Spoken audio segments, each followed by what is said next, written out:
Good afternoon, everyone. Everyone looks happy, and you should. Okay, you should, and you deserve it. This is the life of happiness. If something that bothering you, you are unhappy as a monk, that something is wrong with your training. So we should reflect on that. I think it's another wonderful opportunity that we have a chance to meet and learn something from each other. I don't know how are you doing at the moment, but you guys looks happy. Are you? You should, okay? At least everyone here, we are still alive. That's something we should feel grateful for. And not only we still alive, we still a monk. That's two things I always remind myself every morning that I woke up. I rub my cloth and I feel, oh, today I'm so fortunate that I have a chance to wake up again. And then not only that, have a chance to make more merit, okay, to cultivate merit, to develop myself and to be a good person. And this is something I really reflect on, that we should reflect on death on the daily basis. Before you go to bed, spend 5 to 10 minutes just to sit and slowly let go. Imagine that you are about to die. How would you prepare yourself if you are going to leave the world tonight? No matter who we are, you just sit, you reflect on your life, and can you recall a few things that can make your mind all of a sudden, joyful and happy? Can you think of 3 things? If you cannot think of something that make your mind happy and joy, you are at risk, because human mind is occupied with a lot of stimuli, a lot of thought, and if you cannot recall all of the good thing that you have done, and that's something you should be very careful. Even though we have done a lot of good thing, I believe, especially a monk, ordained for 10 years, ordained for 3 months, there's so many good things that happening in your life. But the thing is, we never train our mind to reflect, to recall those good things that we did or the good things that people did to us. So by doing this on a daily basis, before you go to bed, you take your time, 5-10 minutes, you sit just like, tonight is my last night, I'm gonna let go. And what would be the thing that you can think of? And if you prepare yourself like this every day, you give yourself time to reflect on the good thing that you have done. But anyway, take it easy, okay? Take it sabai. Learning Dhamma is about happiness, about wisdom. No need to expect something fancy, something advanced. I think everything is a Dhamma. It depends on how you look at it, depends how you can grab it and take it into your consideration and make your life better. So that's why I start off with the teaching of Thanajayo, because I think many of us, we are careless. We live life as a Buddhist monk. We feel like we have a lot of merit. But when it's time for us to let go, when it's time for us to think of what exactly that you feel grateful of who you are, what make you happy. Sometimes, it's not easy to think of that good thing that we have done throughout our whole life. But reflect on that is not just mean you think, oh, I'm going to die, and then I don't want to do anything. No, this is not. It's about wisdom. Is about, we call Morana Nusati, is the recollection of the benefit of you reminding yourself that time is running out. We don't have much time to sit back and relax in this world. This is the world of develop our perfection, to do our best to be a better person. So think of that, okay? Take time, 5-10 minutes, to, if you can recall something that can make your mind joyful, something that can make your mind happy right away, especially before you go to bed, and you can sleep with that feeling, and that help you to sleep better, and then you can wake up fresh, okay, because your mind is happy and joy because of you recall of the good thing that you have done.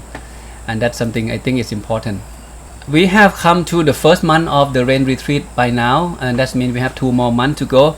I don't know how do you feel of your first rain retreat, okay? Lung Pi Kan, Lung Pi Charan, Lung Pi Bang, Lung Pi Nop, and Lung Pi River, and Lung Pi Alex as well, even though Alex may have to leave first. But I hope you get the feeling of why monks stay at the rain retreat. To me, I feel very special, because this rain retreat is the first rain retreat that Lung Pi and this 6 months we have a chance to stay in our land for the first time. 6 months we stay together. That means the place is, all of this belong to us. Only 6 months with like 40 kuti. We have 40 kuti for 6 months, and we have time to get back to our own self development. And to me, I usually take the rain retreat as the time for me to get back to at least 2 things, okay? To study the Dhamma and to practice meditation. And this is my favorite spot. In the afternoon, I would spend from 1 o'clock, okay, until 4 o'clock, sit here, walking meditation and sitting meditation by myself. I enjoy this environment so much because I realize that there are so many work that we have been doing, and there are more work that waiting for us. So whenever we have time, please don't wait until you have time to meditate. Make sure you find time to meditate, because in this temple, it's almost impossible for you to have less and less work and responsibility. As you grow up in the monk's life in this community, there will be more work waiting for each one of us. So you need to know exactly why you become a monk, what is the purpose of you becoming a monk, and you must make sure that you find time to meditate, because if you cannot find time to meditate, your mind is going to be overwhelmed with a lot of work, headache, conflict, meeting, responsibility, and eventually you have less and less motivation to move on with your monk's life or spiritual development, because it's too much work to do. I also enjoy working because people need help, so we help them to ordain, we train them, so we have to be with them. So the work never ends in the past 15 years. But when it's come to the rain retreat like this is pretty much the environment that I have been looking for, to live with a few months, with less people, less crowded. Even though responsibility is still there, but we can manage to come back to what we're supposed to do and what we love to do. So we meditate a lot, and now I'm coming down to eat 1 meal a day with less and less meat. I haven't ate meat for, I believe, almost 3 weeks by now, and the body feels so great, feel very light, feel very energetic, and feel very active. My memory is better, my focus is better. So I take this time to get to know myself and train myself in a different dimension. So I have time to not only come back to meditation, and this is a lot of book that I love to read, and so many books on my private library here. So I get back to many books that I want to read and catch up with them. This is a new book from Amazon that I ordered, The Doctrine of the Buddha. This is one of the great book written by Professor George Grimm, that he the way he look at anatta is quite interesting than many other scholars. So it's about 500 pages. So that's something that I enjoy. This is one of the topic that I love, but I still working on it. It's about the Paticca Samuppada, or the dependent origination that mentioned by the Buddha himself. So this Buddhist scholar, he passed away a long time ago, Lung Pa Puttha Thát. He screened and he select the teaching of the Buddha that he think is the real teaching from the Pali level, not from the commentary, not from the any translator, but from the Pali level. So he combined together, he collect all of those sutras that mentioned by the Buddha himself. So it's very thick, but it's very enjoyable. So I spend at least an hour on this book every morning. And eating 1 meal a day give me more time to get back to the book, get back to exercise, and get back to meditate.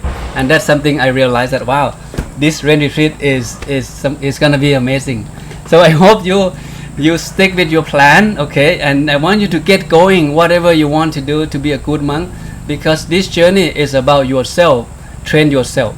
You may have monk and mentor around you, but they can only support you temporarily. But you need to be clear in this journey and stick with your goal, where exactly that you are heading, what exactly that you want to learn and get out of this time that you're being a monk. Because we don't know how long can we become a monk, but as we get up and we still a monk, and I think something you should feel grateful for.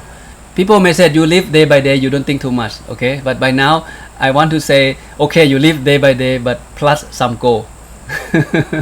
Okay, how many chanting have you memorized so far? Yatha sappiti yo ayuto.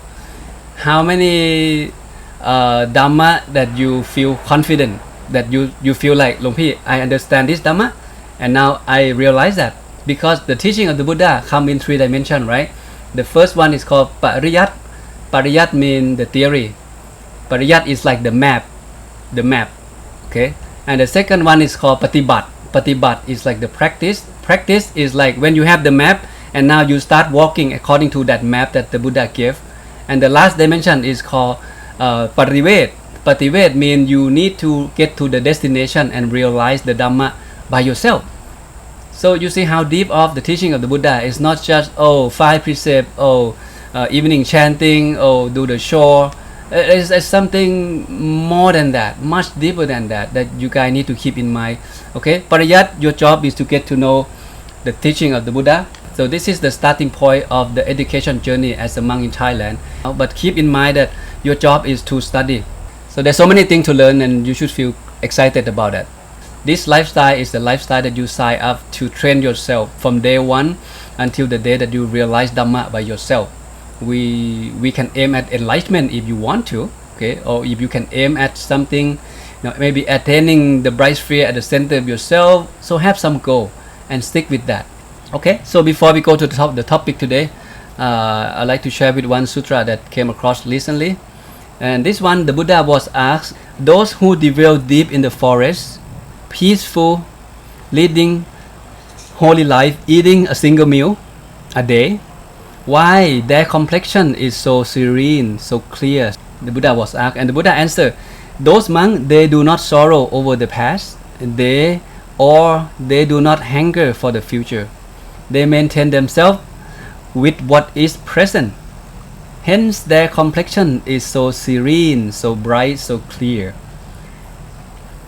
But if they hunger for the future or they sorrow over the past, okay, the fool, okay, dry up and wither away like the green reed cut down. What does it mean?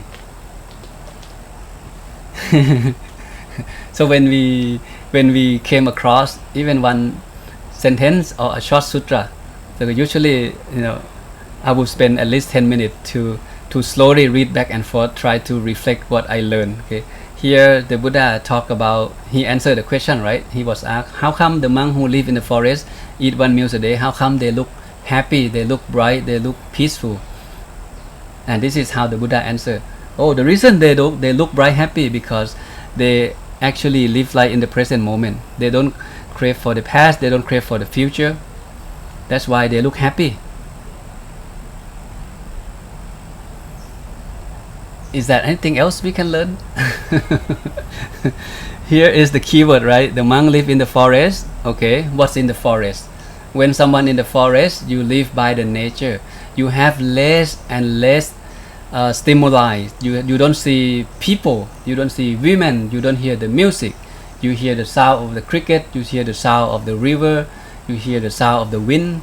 You basically in the very conducive place for you to deepening your meditation practice and mindfulness. So you live life in the very present moment because nothing stir up your mind all day long. The moment you wake up until the time you go back to bed again, you only meet with a few monks. You eat together. If you eat 1 meal a day, you even have more and more time to get back to your own practice. And I believe those monks who stay in the forest, they meditate a lot. They do walking meditation, they do sitting meditation, they do loving kindness meditation, or they may study the sutra of the Buddha. And that gives them time to stay with to stay with themselves. So they stay at the present moment, stay focused on their monastic training. And that's give the mind focus. And eating 1 meal a day, that's another benefit.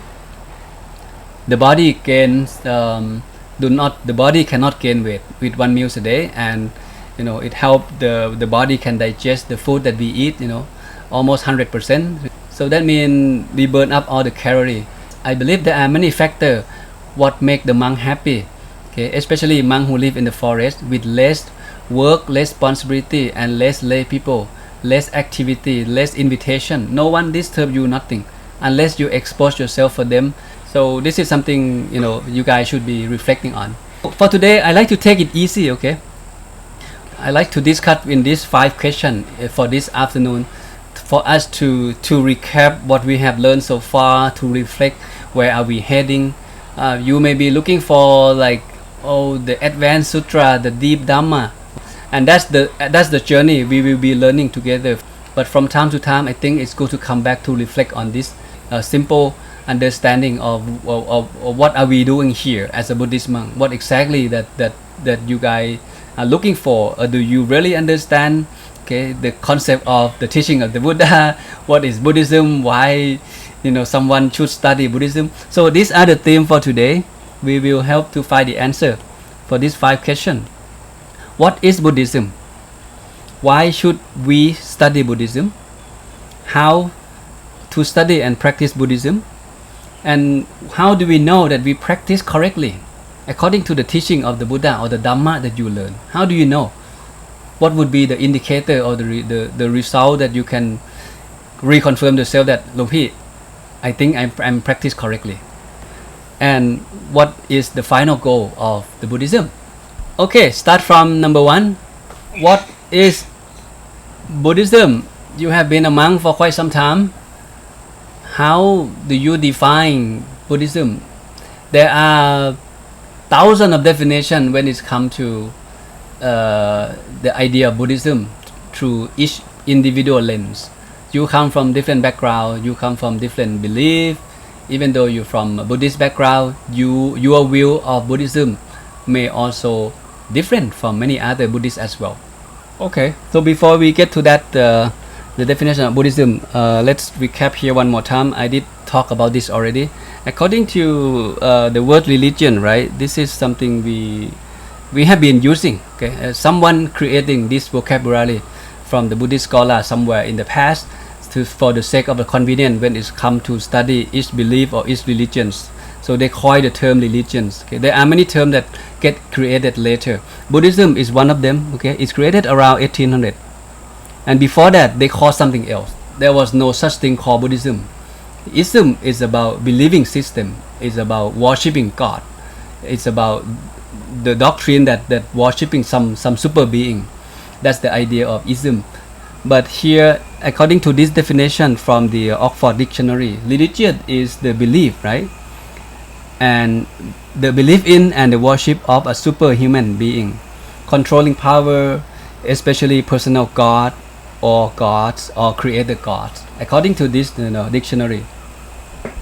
So, if we take this as the definition of religions, of course, Buddhism is not, because Buddhism rejects the idea of creator God, rejects the idea of belief.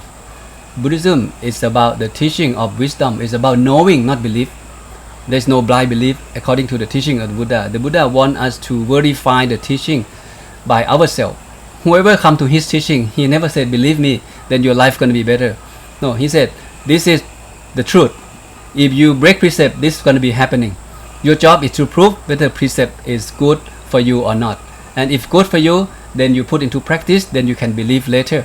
But for the moment, just take information first. And that's how the approach, when someone to study the teaching of the Buddha, this is the approach that he suggests, not just all of a sudden believe.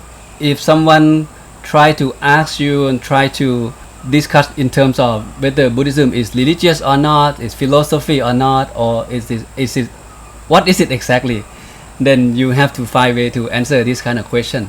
Okay, it according to this definition, Buddhism is not religious. But from one of the point of view of the Buddhist scholar, I think his way of looking at Buddhism is quite unique and it's quite interesting. Someone asked him, are there any God in Buddhism?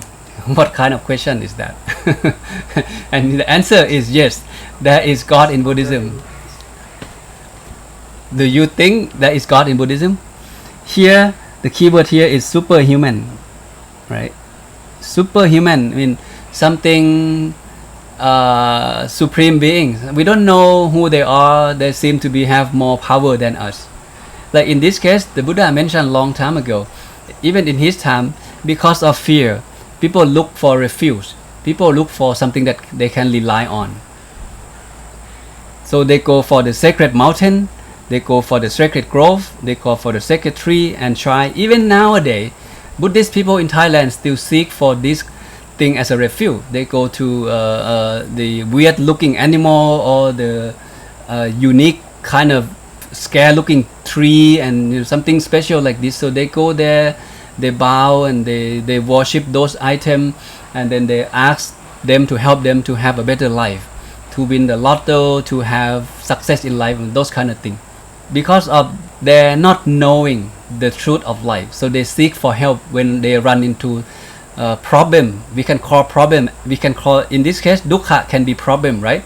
When you see the lightning, you don't know what it is.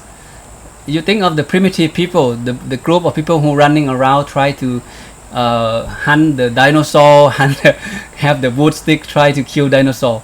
So they don't know. All of a sudden there was an earthquake. All of a sudden there was a volcano eruption. All of a sudden there is a lightning and the flooding, and they don't know what it is. So they get scared. So they need to do something to free themselves from those worry and those problems that they are facing. So later on, it gets developed to be the believing system, the religion system. This is one of the theory, okay, mentioned by the scholar, that how religious get created, okay, based on fear. And in fact, it's exactly what the Buddha said long time ago. People have so many beliefs back then. They believe whatever make them feel better. If you pay respect to the trees or to the rocks or to the cave, and all of a sudden your problem solved, you feel relieved. You feel, oh, someone is helping me behind the scene. And then you start thinking, oh, there may be super being, or there may be something that help us, okay, to remove those suffering from our life. And this is the starting point. But there is a creator God, right? The human personal God, super being. There's a theism, right? Religious that believe in God. Maybe from your culture you grow up in this. So people believe in super being, in creator God. Creator God means a personal God, a God that actually exists. It can be a messenger that receiving from the God. He may not see the God himself from his physical eye, but he received the divine message, and then he start sharing that message to people, and then it's become the believing system. Okay? A Christian, Islam, this Jewish. So it's come from the same notion, from a messenger who received the divine message, and this is what God wants us to know. But through the eyes of Buddhism, God through the eye of Buddhism, okay, if we look at God as a super being, and that would point to the law of nature. There's no personal God exists in Buddhism, but there is something that bigger than us, something that more powerful than us, and that is the law. That is the nature. So God can be the law of nature, something that we don't see, something that bigger than us, that more powerful than us. We cannot fight with the nature. The nature is always bigger than us. The nature creates us, and we live in the nature. We die in the nature. Every nature is a part of us. So this is one idea of looking at that. There is something that bigger than us, okay, something that more powerful than us, and that thing is not a physical or personal God, but it's the law of nature. And we should fear for this. We should fear for this super being, because we don't know much about the nature. We don't know the law of nature. We don't know how it works. But it is there. It exists whether the Buddha exists or not. This law of nature, they're already there. The law of karma, the law of impermanent, right? The three law of common characteristic. Everything is impermanent, everything subject to dukkha, and everything subject to uncontrollable or non-self. So this law is already there. The Buddha did not create any law. So he discovered that, oh, there is something that bigger than him too. It's the law of nature. Even the previous Buddha discovered the same thing. I myself discovered the same law that exists, 1,000 years ago, and it's continued to exist, whether I am exist or not. He observed that phenomena, and he shared with us that this is the law of nature, something that bigger than us, that you guys should be aware. If you behave incorrectly to the law of nature, your life will be suffering. If you going out there and start killing people, harming others, telling a lie, sexual misconduct, there will be a consequence come with those actions that you did, because you break the law of nature, you break the law of karma. So these are some idea of what it means by according to this definition, right? Because religious is about something that bigger than us, something that connect us to something bigger than us. That's why we follow religious. And religious is supposed to help us to be a better person, a person who have more understanding about the nature of life, so we can live good life. So someone may ask, do we need to have religion in our society? Or religion, it doesn't make society any better? And that's something we debate in the class. So you can think about that. Why do you follow this teaching? Why you not follow that teaching? In the old day, they don't call Buddhism as a religion, but Buddhism was called Buddha Sasana. Sasana means the doctrine of the teaching. Buddha means the Buddha. That means definition of Buddhism, okay, start from here, is the teaching of the Buddha. This is one way of looking at that, because it's called Buddha Sasana. Buddha Sasana. Buddha means the Buddha. The Buddha is our teacher, and whatever he teach, it's Buddhism. And this is how we define. Okay, it's the teaching of the Buddha. The question is, what did he teach? What did he discover, and what did he teach us? And that takes us back to the first teaching, right, which is Dhammacakkappavattana Sutra. So here the Buddha gave the first teaching for the first time to these 5 advanced meditators, these 5 ascetics, or Panchavakhi. So these people, they were smart. They know how to meditate, and they are advanced level. But the thing is, they still cling on something wrongly about the idea of permanent self. And that is why they cannot achieve liberation. Until the Buddha gave the second teaching, which is called Anattalakkhana Sutra, the sutra that explains what it means by self and not self. So when they understand the second teaching, all of them achieve enlightenment. What exactly did the Buddha teach then? The Buddha mentioned by himself, his main focus is 2 things. It's dukkha and the cessation of dukkha, like dukkha and the cessation of dukkha. And that's remind us the idea of the Four Noble Truths, right? Dukkha and the ending of dukkha. In the past and now, okay, I teach suffering and the cessation of suffering. This is the main teaching of the Buddha, or we can call the Dhamma. Here, if you think of the Four Noble Truths, right? Dukkha here, and Tanha, and Nirodha, and the Makkha. Makkha is the Eightfold Path. It's all about cause and effect. Dependent origination is already exists here, whether we know it or not. It's about cause and effect. What is the cause? Cause, Tanha is the cause, and this is the effect, right? Because of Tanha, then we suffering. And because we follow the Eightfold Path, and that is why effect is Nirodha, or the cessation of Tanha. It's about cause and effect. So the one that you just mentioned is the same thing. Whether something arrives from something and the cessation of something is about cause and effect. Because of this happened. Because that seed and that also seeds. That's the essence of the teaching. It depends on how you say it. It depends who you're talking to. If the student happen to be an advanced or smart student, then you use different way of explaining. But to keep it simple for ordinary people, the Buddha keep his teaching very simple. Mainly, if anything at all, when you come to his teaching will help you to live life better, to have less and less suffering in your life. If you start understand the concept of precept, you start observing precept, start be able to take control of your behavior, the way you say things, the way you do things, and then you start feeling peace of mind. So it go from there, and then he introduced meditation. If after your physically and verbally is in the polite manner, and then your mind is softer, he introduced you to practice meditation. It depends on your characteristic. Each student, the Buddha gave different meditation object. So if you're in your case, when you ordain, Ajahn Vishan give you the Mula Kammatthana, right? He said Kesa, Loma, Nakha, Thanta, Tajo. So you have time to reflect on that. This is the mind development, and then later on, when body and physically and verbally okay, the mind is soft, and then he start introduce you to some of the advanced Dhamma. That's the process of someone coming into his doctrine or his teaching. This is one of the definition I found. He said Buddhism is the path of practice and spiritual development leading to the insight into the true nature of reality. Okay, nothing wrong with that. Is Buddhism considered a science? Everything in Buddhism, many scientists tend to realize that, wow, the Buddha was very smart. Huh? Anything that he mentioned now, the many scientists start discover, like Einstein. Okay, discover a lot of things that related to Buddhism. Buddhism is science. There are many things. Just for the quick example, when we talk about sati and samadhi and happiness, right? How you know it's science? Science is something you can prove right away. If you do this, this happen. This is science. There's nothing magical. It will happen if you do it correctly.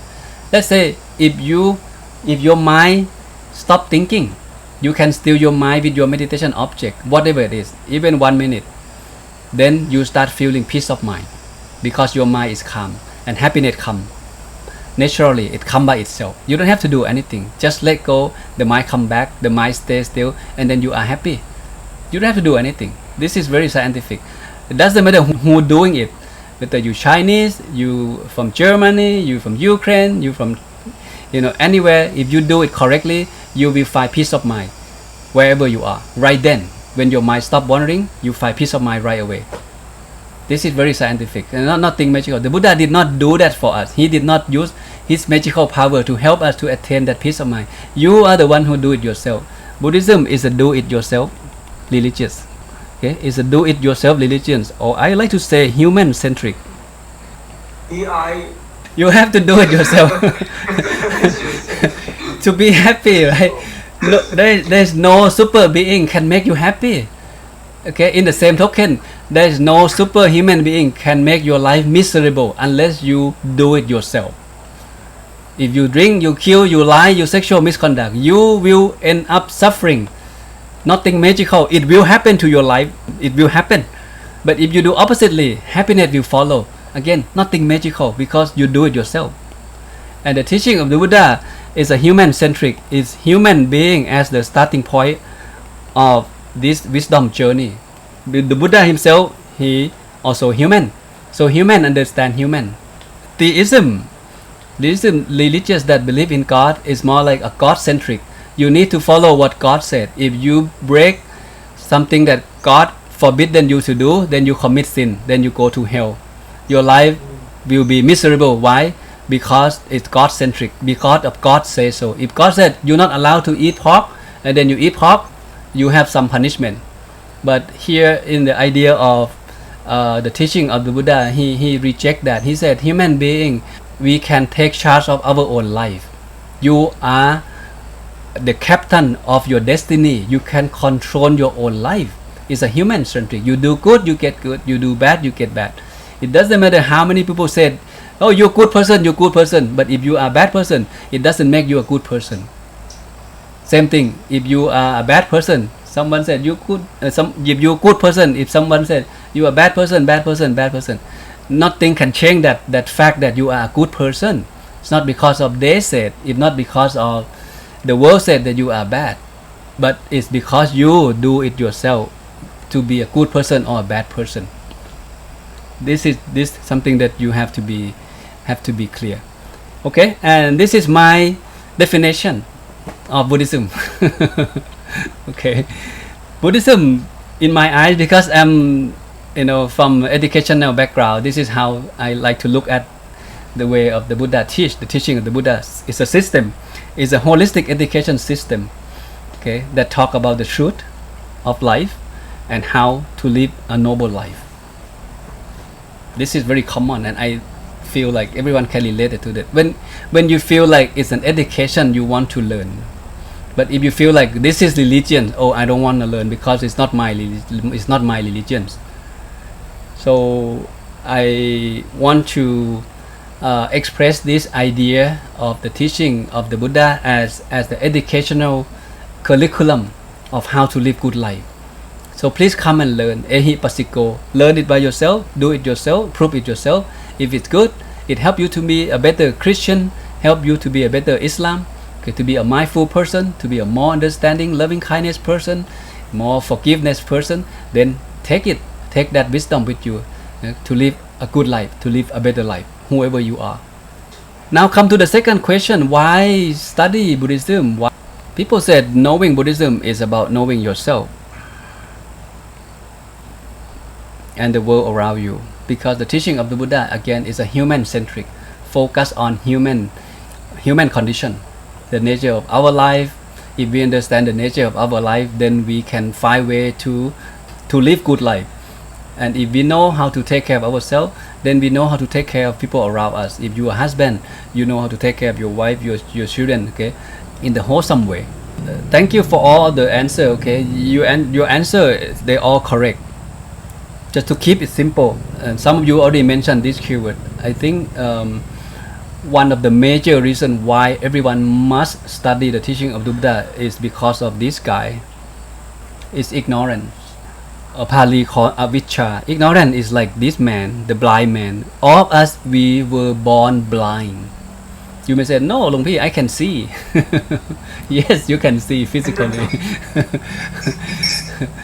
But how do you know what you see is true, is the truth, or is your seeing or your perception is being distorted? You don't see things the way they are. Many of us in this world, we still clinging, we still attached on a lot of things. And why we cling on, why we attach? Because of this guy of ignorance. And it come with us the moment we born. It will go with us to the future life as well. And no other doctrine talk about ignorance. Only exists in the teaching of the Buddha, because the Buddha discovered the truth of life. He wake up. Buddha means awakened person. He awake to the true nature of his own life, and the true nature of the life around him. That human mind, okay, come with this guy or ignorance. And just to give you example to understand the idea of ignorance, we don't know anything much about life. We know how to make a living. Do you know life here at the beginning, before you were born as a baby in your mother womb? And do you know what will happen here at point B, the day that all of us die? What will be happening next? What happened before? Why I am here walking on this life journey as a blind person, still keep on doing a wrong thing, breaking all the precepts, taking advantage of others, don't care about loving kindness, live life violently. This is ignorance. We have no idea.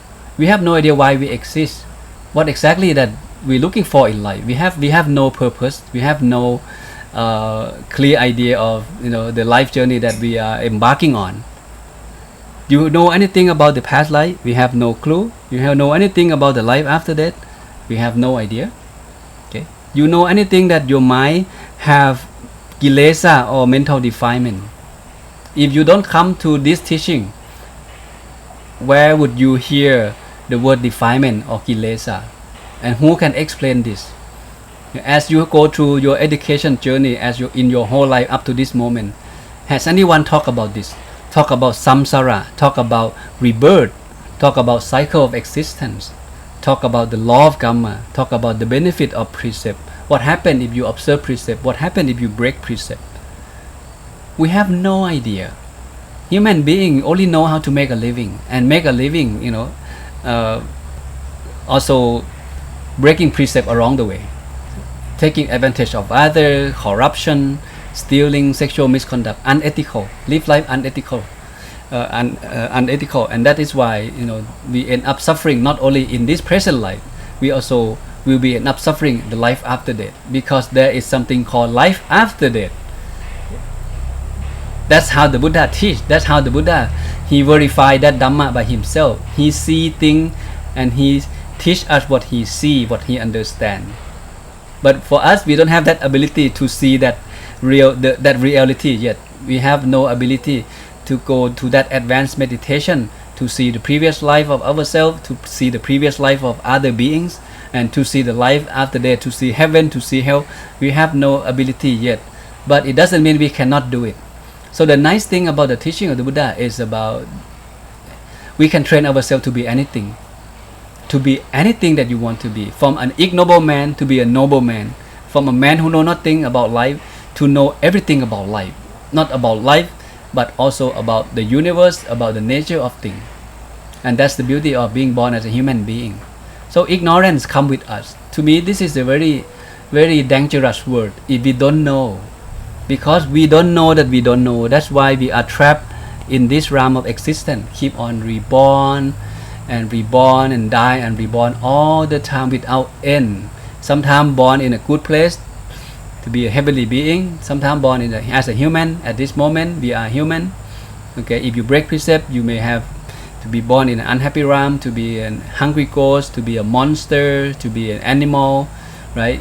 There are many unhappy realms down there, which we have no idea, and that is why ignorance is something that everyone should keep in mind. So when someone come to the teaching of the Buddha, and that help them, okay, to understand the word ignorance, to understand that we need to develop ourselves to acquire the higher wisdom, to get to understand the Four Noble Truths and the Eightfold Path, to know the five aggregates, to know the law of karma, and that will help us to live life better. Okay, I think this one reason is more than enough why we should study the teaching of the Buddha. We don't have to call it Buddhism, we don't have to call it religion, we can call anything you want, but it's point to the same thing, which is the journey of education. You come here to learn to be a better person, learn to be a wiser or smarter person about your own life and about the things around you, and that's, I think this is very crucial. So keep in mind, okay, ignorance is the main reason why we are here, why it keep us trapped, because we don't know. We don't know much about the dukkha, we don't know what caused dukkha or suffering, and we don't know that dukkha can be end, we don't know that how to end dukkha. If the Buddha did not share with us this concept of this education curriculum, we have no clue that life can be free. Okay, don't you want to be free? Do you know that you are not free, or you think that you are free? Okay. Free as a bird. Maybe not. Freedom. Okay. And another thing, that this is like, if you from non-Buddhist background, okay, you have a chance to see how Buddhist people live their life comparing to your own belief and your own culture. You come from Ukraine, come from Canada, come from Portugal. Now you not only live in Thailand, not only you know the Buddhist culture, now you actually become a part of the Triple Gems. You become a Buddhist monk. You actually live life with the spiritual people fully, and that gives you I think it's the great opportunity to explore deeper of the teaching of the Buddha in all dimensions of the precept, of the meditation, of the Dhamma. You in a better position than just knowing Buddhism from as a lay person. Okay. So what about how can we, or someone who want to study and practice Buddhism, what would be the idea? How can we study the teaching of the Buddha, whether you're a Buddhist monk or the lay person?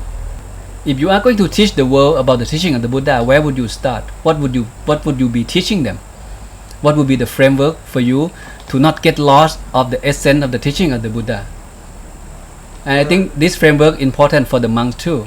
Okay, from day one that you ordain until the day that you realize enlightenment, you need to stick with this framework. And this is the picture that you see from time to time. We have been talking about this, okay, from time to time. Today we can go a little bit faster.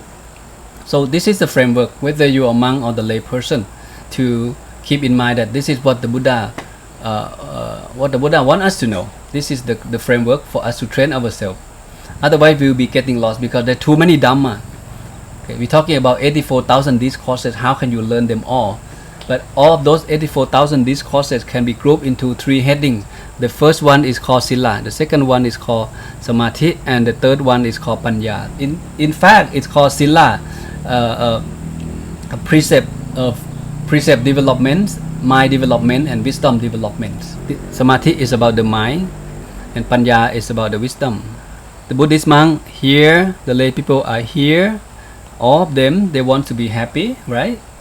But we don't know that happiness can be attained, outside the realm of sense pleasure. So these people, they are trapped with happiness in the first level, which is happiness come from sense pleasure, from what they see, what they hear, what they smell, they taste, they touch, what food, with food, with traveling, with having wife, kid, and dog, and car, and houses, more business, and then they hope to be happy after obtain all of that, and obtain more that would make them happier.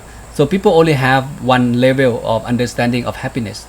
If the Buddha did not discover this, and if he did not share with us, we still, I believe most of us still following the same path.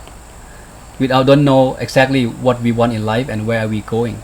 We know that we want to be happy, and what make us happy, we go after that thing. Okay, having wife make us happy, so we go find wife. one wife not enough, we go find a second wife, a third wife, children, cars, house, more success, more education, because of ignorance. We don't know that we don't know what exactly that we are looking for. But for this group of people, they're looking for a refined form of happiness. They don't find delight in sense pleasure. Oppositely, they find the drawback of the sense pleasure realms, of the life in the family, of the lay life or the domestic life. That's why they live life as they live in the monastic life instead of domestic life, because they see the drawback of living life down here. What's wrong with this life down here? If you know, then okay, right? You can be a happy father, a happy wife, and happy businessman, no problem. The Buddha did not suggest everyone to be a monk, but he pointed us to the fact that there are something else, okay, beyond the realm of sense pleasure. A refined form of happiness. Happiness comes from less worry, less item in life, more precept. And then whether you are a layperson or monk, you need to develop yourself, okay, according to these three frameworks: Sila, Samadhi, and Panya. And eventually you will attain the highest form of happiness. This is the liberation or the full, the supreme happiness, when the mind is free from mental defilement, from greed, from hatred, from delusion. And everyone's, okay, the good news is everyone can attain, as long as you are a human being, as long as you stick with this framework. Everyone can attain this supreme happiness. It's not belong to any specific group of people, any specific family, but it's available for all of us as a human being who train ourselves properly according to this three framework. Okay, so your job is to understand it, to put into practice, and to realize it by yourself. There are three layers, keep in mind. When it comes to every teaching of the Buddha, you must make sure that you master in this three level, not just, oh, I read it already, I memorized already.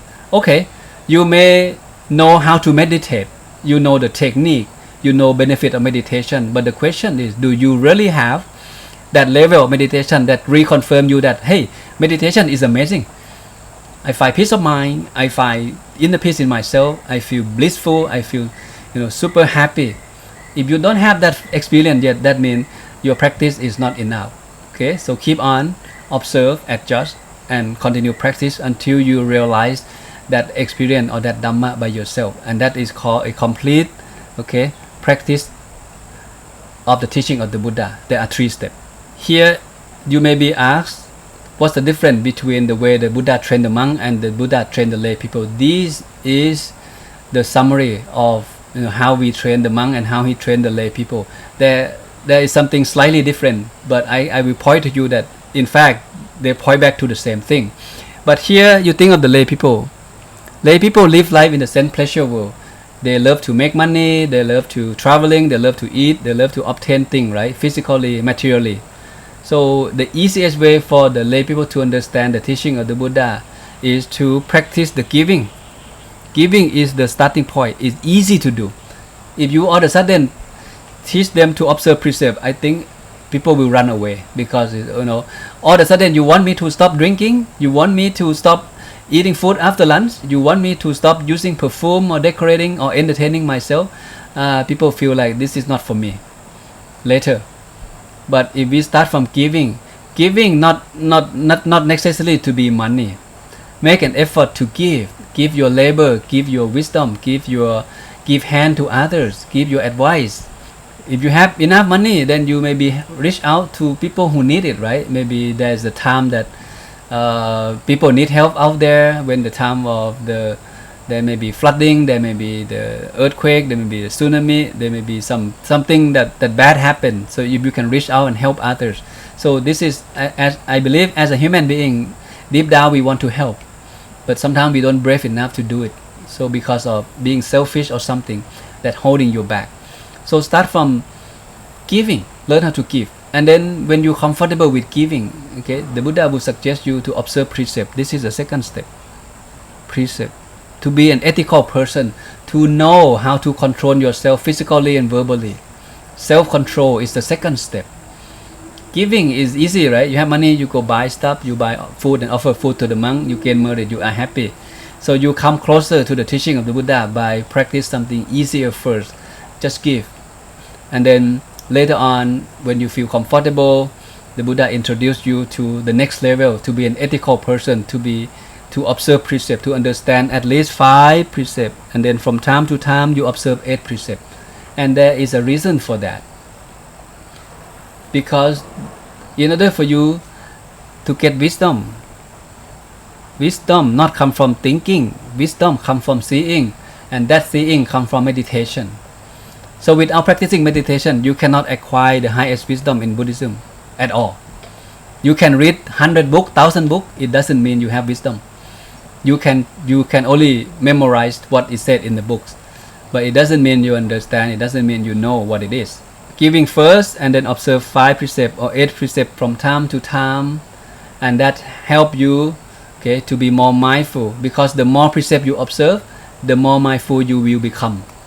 So the monk will observe more precepts, right? 2 to 7. For the novice observe 10 precepts, right? For the bhikkhuni or the female monk, they observe 300 rules. They have more rules. So the more precepts we observe, it helps us to be more mindful.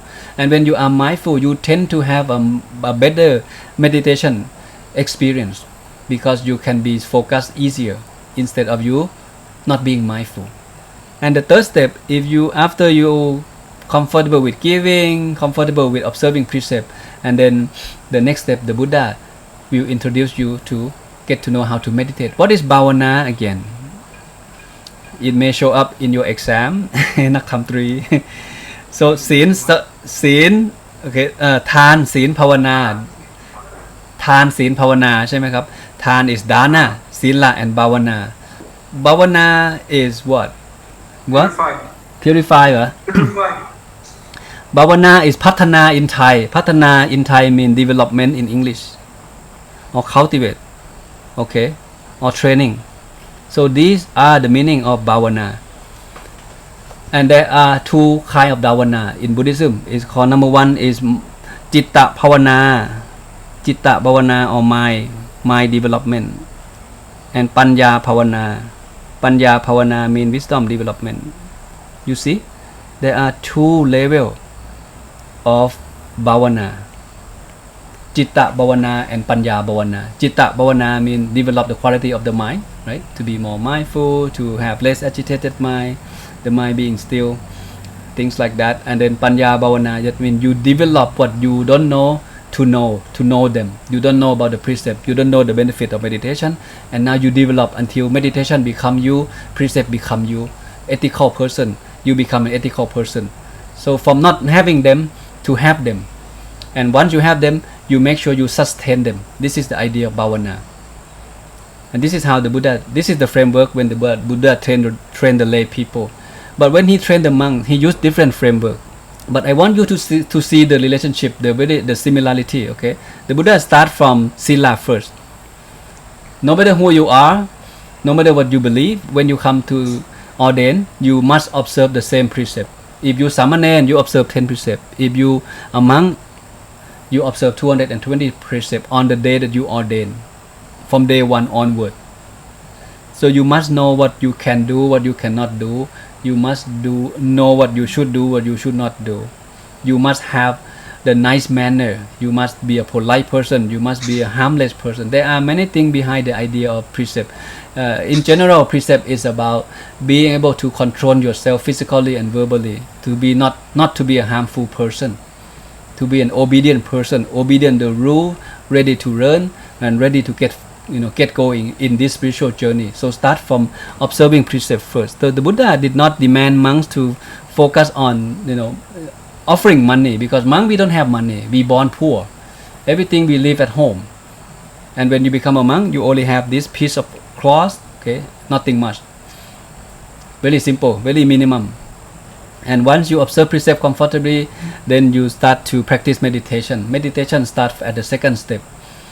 Okay, and when you practice meditation, later on you are able to understand the advanced Dhamma, or which is the bhavana level or wisdom level. We're talking about vipassana bhavana, the development of the insight, not just the calming meditation.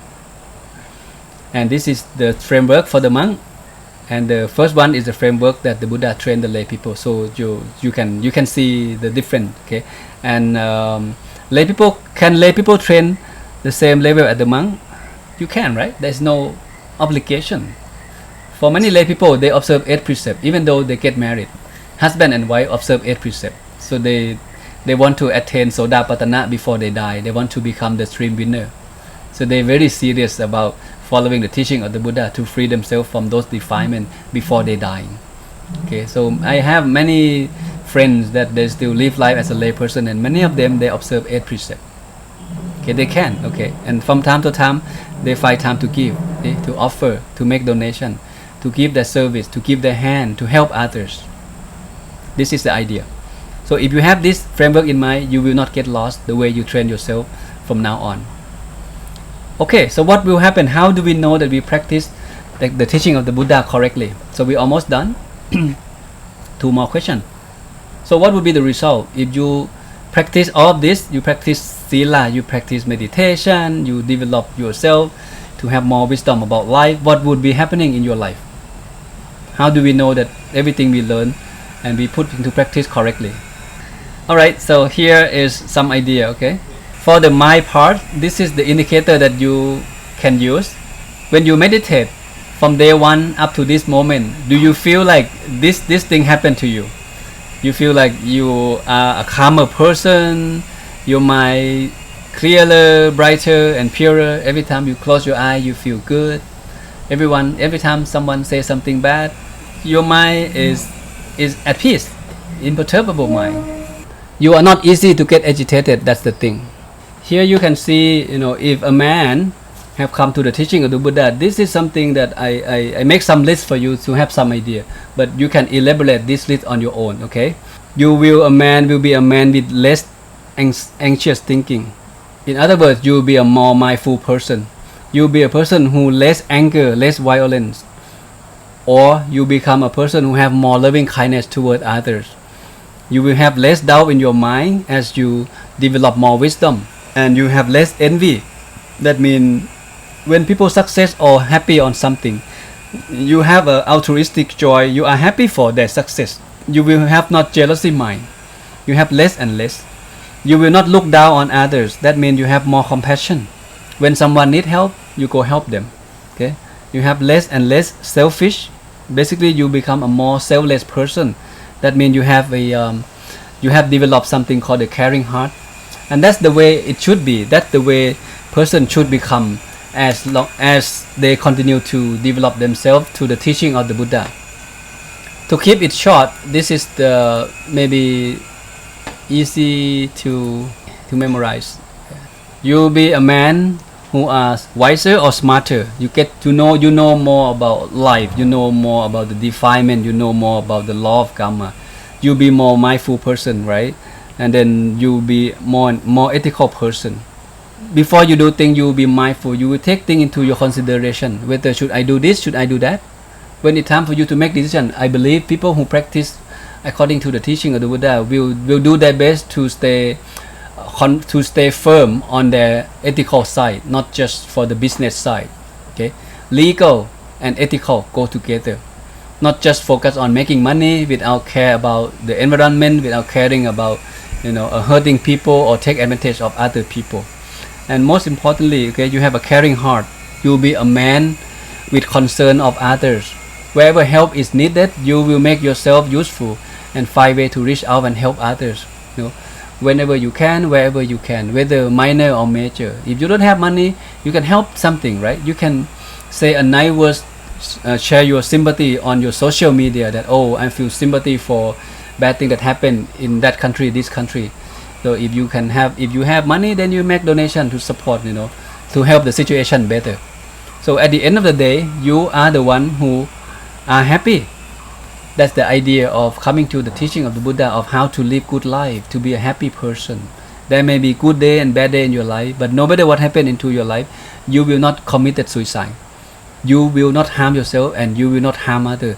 You will not break precept.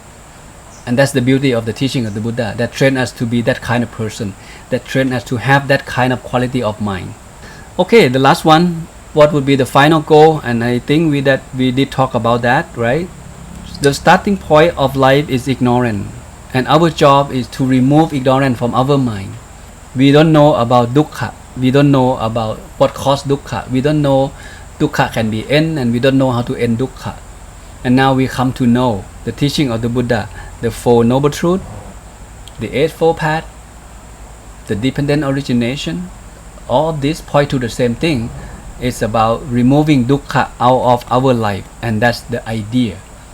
If you can lessen our life, you may not be able to remove the root cause of dukkha.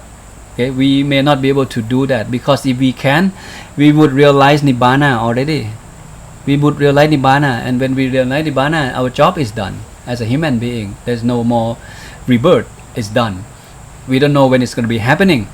But to me, as long as we keep on practicing according to the teaching of the Buddha, every day we can be happy on a daily basis, whether how hard life hand us on today, what bad thing can be happening today, we will be able to handle that. We will have less dukkha in our life. We may not be able to remove all the dukkha from our life. That's the nature of life. We born with it. But at least that those dukkha or the cause of dukkha that's still out there cannot harm us, cannot overwhelm us too much until we lost our mindfulness, we lost our concentration, and we don't know what to do in life. And that's not going to happen. And again, this is the one, right?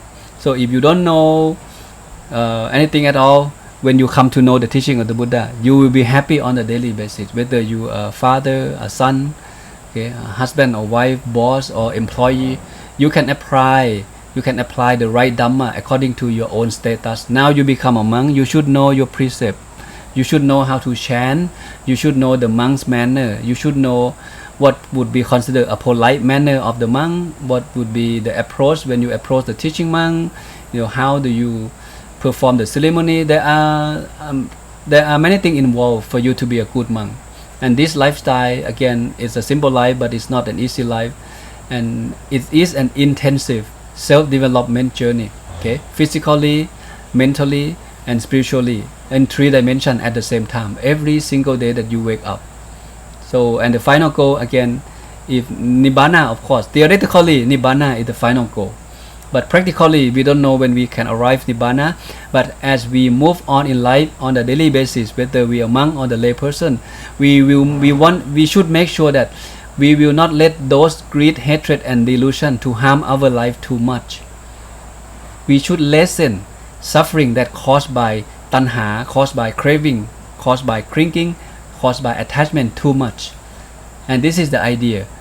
Okay, and of course, one day if you continue practice yourself according to this framework, you will get here someday. Life is dukkha, right? And we find way to lessen our dukkha on a daily basis. And one day, hopefully, we can realize the full liberation. Full liberation means we have completely removed greed, hatred, and delusion from our mind.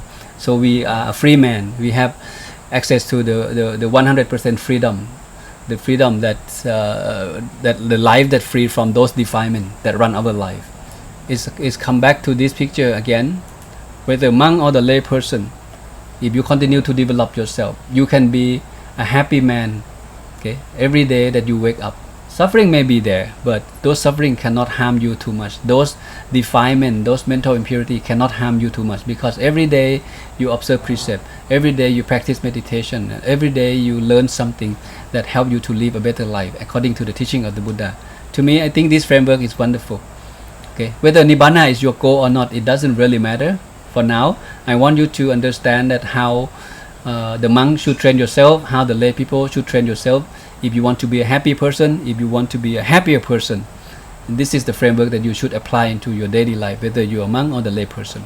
With that, we're done for today.